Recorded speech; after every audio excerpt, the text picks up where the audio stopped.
So hi everyone, welcome back to my channel. आज की video होने वाली है अंडरस्टैंडिंग ह्यूमन डेवलपमेंट के ऊपर।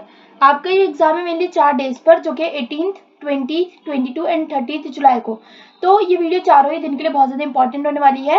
एंड सबसे पहले मैं आपको एक चीज़ बता दूं कि इस सब्जेक्ट में like understanding of human development, इसमें टोटल आपके 3 यूनिट्स है, यूनिट 1, 2 एंड 3। एंड इसको हम कवर भी करेंगे पार्ट 1, 2 एंड 3 में। तो ये आपका है पार्ट 1, जिसमें हम यूनिट 1 कवर करने वाले हैं। सबसे पहले हम देख लेते हैं सिलेबस। एंड ये एक चीज और बता दूं मैं आपको कि इस वीडियो में हम ऐसा कुछ नहीं कहा आपको इंपॉर्टेंट टॉपिक से सारी चीजें बताने वाली हूँ। मैं आपको सिर्फ हर यूनिट के दो इंपॉर्टेंट क्वेश्चन, मतलब हर लेसन के दो इंपॉर्टेंट क्वेश्चन बताने वाली हूँ। सबसे पहले हम देख लेते हैं कि आज की वीडियो में जैसे हम पार्ट 1 कवर करेंगे, तो उसमें हमारा यूनिट 1 जो कि है लेसन 1। इसमें हम क्या देखने वाले हैं, तो इसमें हम देखने वाले ह्यूमन की डेवलपमेंट के बारे में, उनकी कैरेक्टरिस्टिक्स के बारे में, और कौन कौन से स्टेजेस होते हैं ह्यूमन डेवलपमेंट के। सेकेंड लेसन में हम देखने वाले कि बेसिक प्रिंसिपल्स एंड डिस्कोर्स कौन कौन से होते हैं ह्यूमन डेवलपमेंट के। एंड थर्ड लेसन आपको थोड़ा इंपॉर्टेंट है, दैट इज फैमिली का, स्कूल का और सोसाइटी का क्या रोल होता है ह्यूमन डेवलपमेंट पे। नेक्स्ट हमारे पास है यूनिट 2 एंड यूनिट 3। इनको हम जो है जैसे जैसे हम कवर करेंगे पार्ट 2 एंड पार्ट 3 में, तभी हम देखने वाले हैं।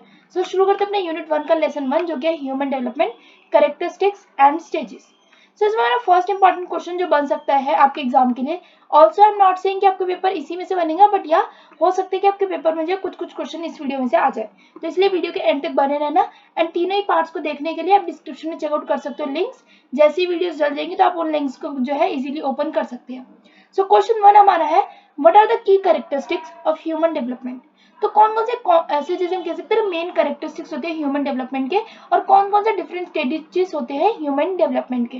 तो ह्यूमन डेवलपमेंट सबसे ज्यादा आपको पता होना चाहिए कि वो रेफर करते हैं एक ग्रोथ को, कि कैसे जो है एक बच्चा, एक पर्टिकुलर पर्सन, एक आइडेंटिटी, एक ह्यूमन बीइंग, वो कैसे कैसे ग्रो कर रहा है, उसमें कैसे कैसे मेच्योरेशन आ रही है, मतलब वो मेच्योर हो रहा है धीरे धीरे। उसमें इंडिविजुअल्स के हिसाब से क्या क्या चेंजेस आ रहे हैं। जैसे हमारे को पता है बॉयज में अलग चेंजेस होते हैं, गर्ल्स में अलग चेंजेस होते हैं during the time of puberty, during the time of adolescence. And वो बहुत सारे फिजिकल, कॉग्निटिव, इमोशनल चेंजेस होते हैं एंड सोशल एस्पेक्ट्स में चेंजेस होते हैं। अब हम बात कर लेते हैं कौन कौन से की कैरेक्टरिस्टिक्स है ह्यूमन डेवलपमेंट के। फर्स्ट होता है लाइफ लॉन्ग प्रोसेस।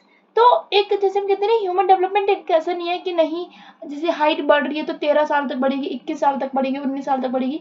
ये कंटिन्यूस प्रोसेस होता है और वो अभी भी चल रहा है। लाइक अगर मैं अभी 20 साल की हूँ या फिर अभी 50 साल की हूँ, तो उससे क्या होता है कि हम अभी भी ग्रो कर रहे हैं। यू हैव एन मेच्योरेशन, कि आप धीरे धीरे से कहते हैं ना एज के हिसाब से मेच्योरेशन और ज्यादा आती है।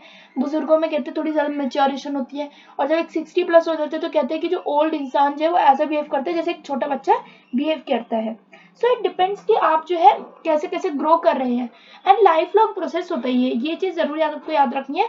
इट इज नॉट लाइक कि आपकी हाइट जैसे 19 साल तक बढ़ेगी तो आप ग्रो भी जो है, या आपकी जो डेवलपमेंट है वो भी सिर्फ 19 साल तक होगी।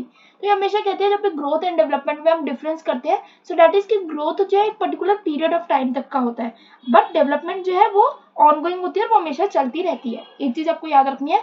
Then we have is multidimensional. Growth जो है वो आपकी एक पर्टिकुलर डायरेक्शन में होती है, वो जैसे कम से ज्यादा में ही होगी। बट डेवलपमेंट क्या होता है, ह्यूमन डेवलपमेंट में बहुत सारे डायमेंशंस होते हैं, जैसे फिजिकल हो गई डेवलपमेंट, कॉग्निटिव मतलब माइंड की development, emotional development and social development. और इसके बहुत सारे डायमेंशंस होते हैं जो कि आपस में इंटरकनेक्टेड होते हैं। जैसे कि अगर हम फिजिकली डेवलप कर रहे हैं तो इससे क्या होता है कि हम जो है और चीजों में लाइक स्पोर्ट्स वगैरह में भी और अच्छे होंगे। कॉग्निटिव डेवलपमेंट हो रही है तो इसका मतलब ये है कि हमारी इमोशनल डेवलपमेंट भी होगी। एंड धीरे धीरे हमारी सोशल डेवलपमेंट भी होने लगेगी, जैसे जैसे हमारा बिहेवियर वगैरह चेंज होगा। Then we have is multidirectional. So development जो है वो सिर्फ ये नहीं होता है कि एक पर्टिकुलर एरिया में ही होती है, या ये लीनियर नहीं होती है या फिर यूनिफॉर्म नहीं होती है। ये इवॉल्व करती है, ये मतलब इन्वॉल्व करती है ये period of growth, and decline करती है different aspects of an individual's life. For example जो फिजिकल एबिलिटीज होती है वो पीक पर होती है in early adulthood, and then decline करती है ये विद द एज, मतलब धीरे धीरे जो है जब हम गए एडल्टहुड के टाइम पे आपकी फिजिकल एक्टिविटी सबसे ज्यादा होती है, ये फिजिकल एबिलिटी सबसे ज्यादा होती है। तो आप जैसे कहते हैं ना कि यही हमारे भागने दौड़ने की, उसके बाद तो एक बार आप कहीं रुक गए, या जैसे आप किसी एक पर्टिकुलर जॉब में लग गए, तो हो सकता है कि आप उसके ना आपके ज्यादा ऑप्शंस रहते चेंज करने के, क्योंकि उसमें आपका फैमिली होती है एंड आपको उन सब के बारे में भी सोचना पड़ता है। Then you have is contextual development. So contextual development जो वो इन्फ्लुएंस करता है मेनली आपका context in which it occurs, like development in is influenced by the context in which it occurs. Environmental factors होते हैं जैसे कि family, social, school, society, cultural, and जो कि कल्चर वो होते हैं कॉन्टेक्चुअल्स। एंड हिस्टोरिकल इवेंट्स होते हैं जो कि एक बहुत ज़्यादा इंपॉर्टेंट रोल प्ले करते हैं ताकि एक इंडिविजुअल के डेवलपमेंट को वो शेप कर सके। आ जाते हैं अपने नेक्स्ट पार्ट पर, दैट इज डिफरेंट स्टेजेस कौन कौन से होते हैं, क्योंकि हमारा इसमें पता कि डिफरेंट स्टेजेस कौन कौन से होते हैं ह्यूमन डेवलपमेंट के। पहला होता है prenatal period. Prenatal period होता है कि जो कि आपके बर्थ से पहले पहले का होता है।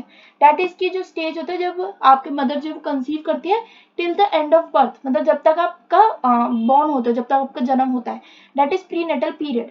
वो इन्वॉल्व करता है एक रैबिट फिजिकल ग्रोथ, क्योंकि 9 महीने में आप एकदम ही बिल्कुल कहते हैं ना चूहे से भी छोटे होते हैं, आप चींटी जितने होते हो, और धीरे धीरे क्या होता है आप बिल्कुल ग्रो करके मतलब कुछ हाइट तो आपकी बढ़ती है, like around I think 1 feet may be, I am not sure कि कितना बच्चा होता है उस समय तक, बट हाँ कुछ ऐसी एक मतलब जल्दी ग्रोथ होती है, बिकॉज आप उस समय एक स्टमक के अंदर होते हो, आप पेट के अंदर होते हो, एंड उस समय जो आपको सारे न्यूट्रिएंट्स बहुत ही हेल्दी वे में मिल रहे होते हैं। नेक्स्ट हम देख लेते हैं that is infancy and early childhood. Infancy and early childhood कौन सा एज होता है, तो दैट इज इन्फेंसी तो हम बोल सकते हैं 2 साल तक का होता है, एंड 2 साल से लेके 6 साल तक का होता है अर्ली चाइल्डहुड।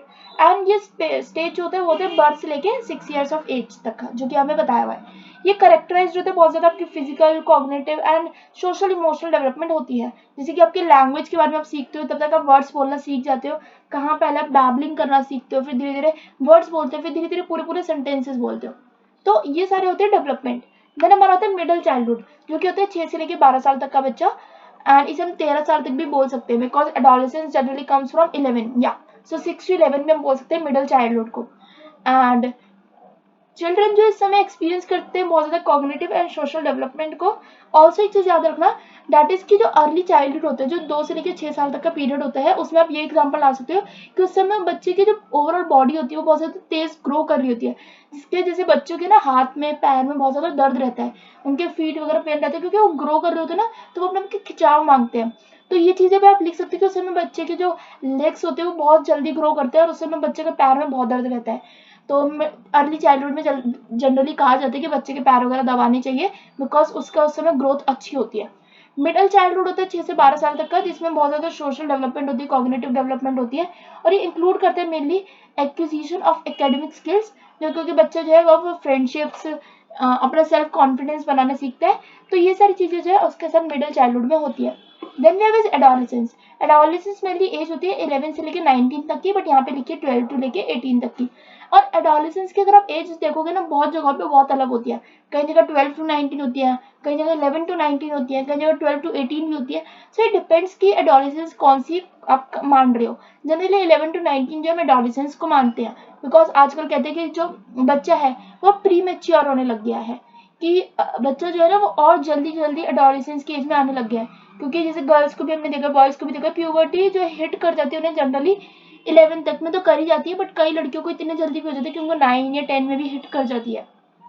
एंड वो इन्वॉल्व करते हैं physical changes, cognitive development such as abstract thinking होती है, एक्सप्लोरेशन होता है ऑफ आइडेंटिटी एंड इंडिपेंडेंस। तो ये सारी चीजें बहुत ज्यादा नई नई मिलती है उस समय एडोलेसेंस के टाइम पर। Then we have is adulthood. Adulthood जो वो स्टेज होता है ये एक्सटेंड करता है अर्ली चाइल्डहुड को, लाइक अर्ली एडल्टहुड को, जो कहते हैं late teens of early 20s, जिसे हम कह सकते हैं 19 के बाद जनरली हम कहते हैं कि एडल्टहुड आना शुरू हो गया। एंड जनरली हम इसे बोलते हैं कि एडल्टहुड जो है वो लाइक बेसिकली 20 से ऊपर तो शुरू हो ही जाता है। 21 इज लास्ट, क्या एक बार को आप एडोलेसेंस मान सकते हो, बट 21 के आगे वो पूरा एडल्टहुड ही कहलाता है, जो कि इंक्लूड करते हैं further cognitive and emotional development. और ये इस समय आपकी रिलेशनशिप स्टैब्लिश होती है, आपकी करियर स्टैब्लिश होता है, आपकी वेडिंग वगैरह जो शादियां अगर होती है इस समय इस एज में। एंड फिजिकल और कॉग्निटिव डिक्लाइन कर जाती है इन लेटर एडल्टहुड, क्योंकि इस समय आपकी फिजिकल ग्रोथ इतनी नहीं होती है, जो ग्रोथ लास्ट होनी होती है वो एडोलेसेंस में हो जाती है। Then we are coming to the lesson 2, that is basic principles and discourse of human development. So basic principles कौन कौन से होते हैं human development के, हम वो देख लेते हैं।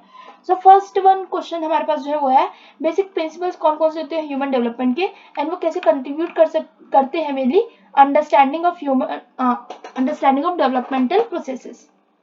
फर्स्ट है हमारे पास आंसर, इसका हम देखें दैट इज जो ह्यूमन फील्ड है, लाइक ह्यूमन डेवलपमेंट की जो फील्ड है ये गाइड करती है सेवरल बेसिक प्रिंसिपल, जो कि हमारे को हेल्प करते हैं कि अंडरस्टैंड कर सके हम complex nature of the developmental process. ये प्रिंसिपल्स इंक्लूड करते हैं development is a life long process, तो सबसे पहला हमारा है कि डेवलपमेंट जो एक लाइफ लॉन्ग प्रोसेस होता है, जैसे मैंने आपको बताया ये कॉन्सेप्शन से लेकर डेथ तक चलता रहता है। ऐसा नहीं है कि आज आप ग्रो हो रहे हो तो आपकी एज के साथ साथ जैसे आपकी हाइट जैसे आपकी रुक जाती है वैसे आपकी डेवलपमेंट नहीं रुक सकती है। नेक्स्ट आपके पास है development is influence by nature and nurture. तो बहुत जेनेटिक फैक्टर्स जो है वो एक तो बहुत ज़्यादा इम्पैक्ट करते हैं, दूसरा एनवायरमेंटल इन्फ्लुएंस। जेनेटिक फैक्टर मतलब कि अगर पेरेंट्स को जो है उनके पास इतनी हेल्दी एक्टिविटीज नहीं कर रहे हैं, वो लाइक उनके पास ज़्यादा खाने को नहीं है, या फिर उनके पास जब आप पैदा होने वाले थे, जब आप पेट में थे तो उस समय इतना खाना वाना नहीं था, तो वो आपको बहुत ज़्यादा डिपेंड करती है। और एनवायरमेंटल इन्फ्लुएंस भी होता है कि अगर आप एक अच्छे एनवायरमेंट में पले हो तो आपकी जो वो होती है, जिसे हम कहते हैं ना कि आपकी बॉडी जो और ज़्यादा अच्छी है, ह्यूमन डेवलपमेंट जो एक अच्छी शेप में होती है।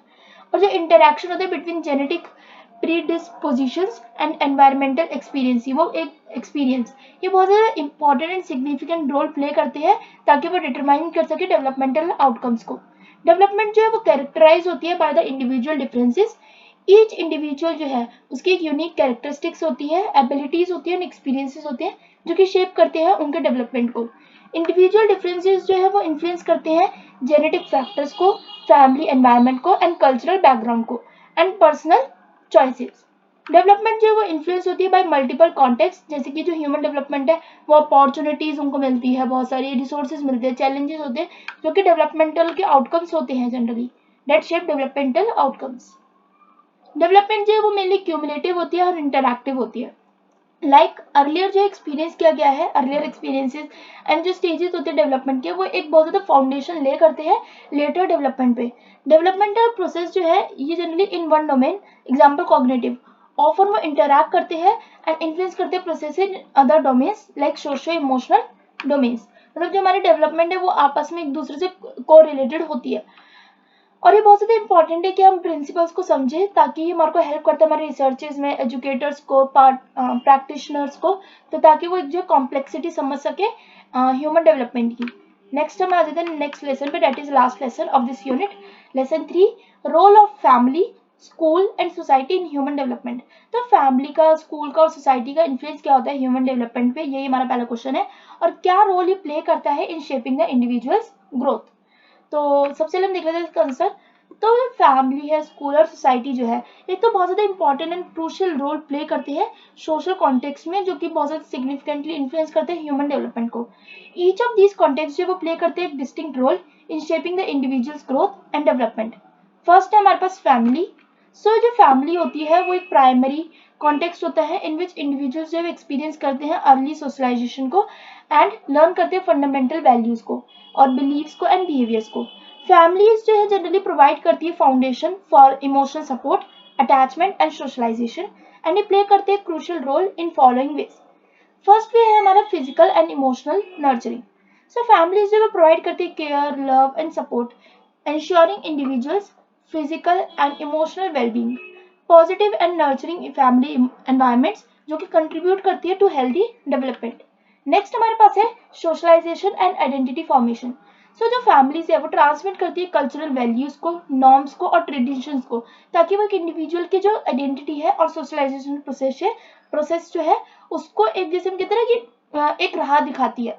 फैमिली डायनेमिक्स जो है, पेरेंटिंग स्टाइल्स और सिबलिंग्स रिलेशनशिप। आपको पेरेंटिंग स्टाइल्स के बारे में आपको पता होना चाहिए, बहुत सारे होते हैं parenting styles, like strict parents होते हैं, कुछ बहुत ज़्यादा केयरिंग पेरेंट्स होते हैं, तो अलग अलग पेरेंटिंग स्टाइल्स भी होते हैं, तो इन सब के बारे में आपको पता होना चाहिए। कमेंट्स में मुझे जरूर बताना कि कितने टाइप के पेरेंटिंग स्टाइल्स होते हैं और उसके नाम।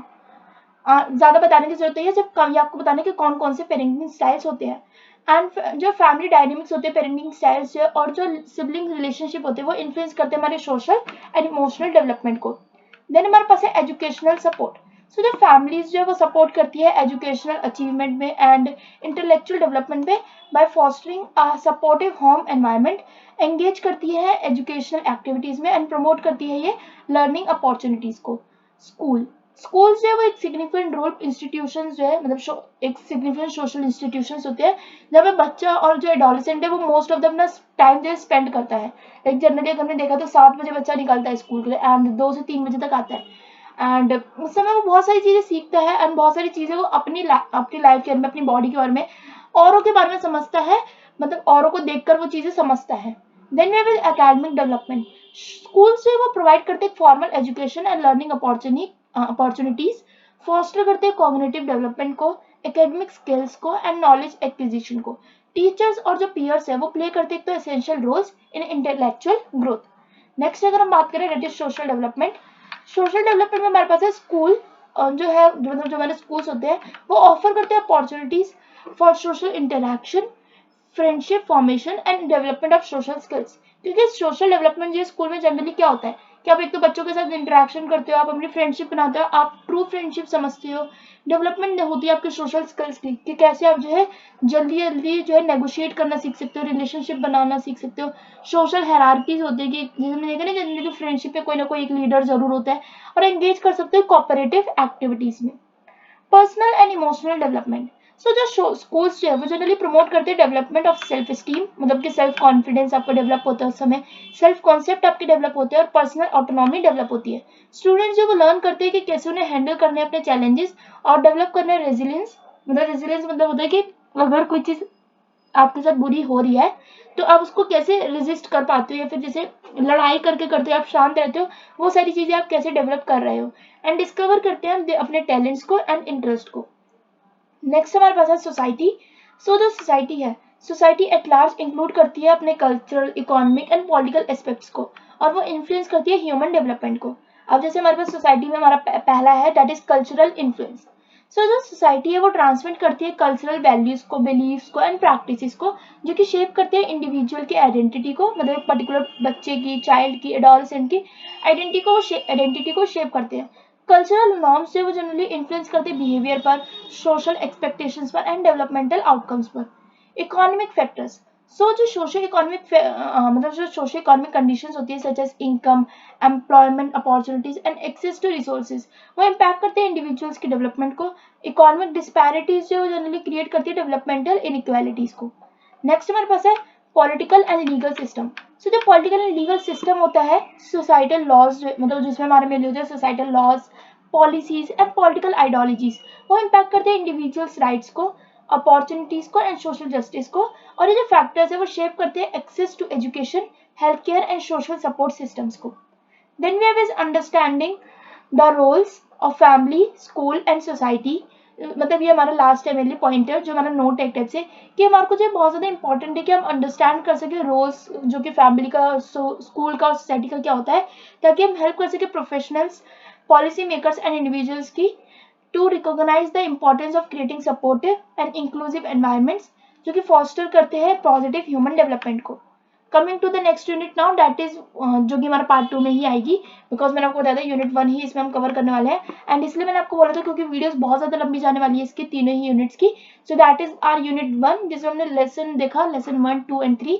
यूनिट 2 हम देखने वाले हैं अगली वीडियो में, तो इसलिए अगर वीडियो इन्फॉर्मेटिव लगे तो वीडियो को लाइक कर देना, चैनल को सब्सक्राइब कर लेना, एंड येस कोई भी क्वेरी तो आप कमेंट्स में जरूर पूछ सकते हैं। उसके अलावा इस एग्जाम के बाद आपका जो भी एग्जाम है तो वो मुझे कमेंट्स में जरूर बता देना, ताकि उसकी वीडियोस भी जल्द से जल्द आ सके। ये आपको एग्जाम्स में आपको बताती जा रही है जैसे कि आपका ये 18 को है, 20 को है, 22 को है, 30 को है, तो ये जो है चारों ही दिन के लिए वीडियो बहुत ज्यादा इंपॉर्टेंट है। तो बच्चे ये मत समझना कि यार ये तो 18 तारीख को डली थी या 16 तारीख को डली है, तो ये सिर्फ 18 वाले बच्चों के लिए है, तो ये चारों के लिए दिन के लिए इंपॉर्टेंट है, तो इस वीडियो का एंड तक जरूर देखना, एंड बाकी पार्ट्स के लिंक आपको डिस्क्रिप्शन में मिल जाएंगे, तो आप वो भी चेकआउट कर सकते हैं। स्टे सेफ, स्टे पॉजिटिव, जैसे मैंने आपको बोला वीडियो को लाइक, चैनल को सब्सक्राइब, और इंस्टा अगर आपको आईडी मिलती है डिस्क्रिप्शन में तो उसको भी आप फॉलो कर सकते हैं। Thanks for watching, bye bye.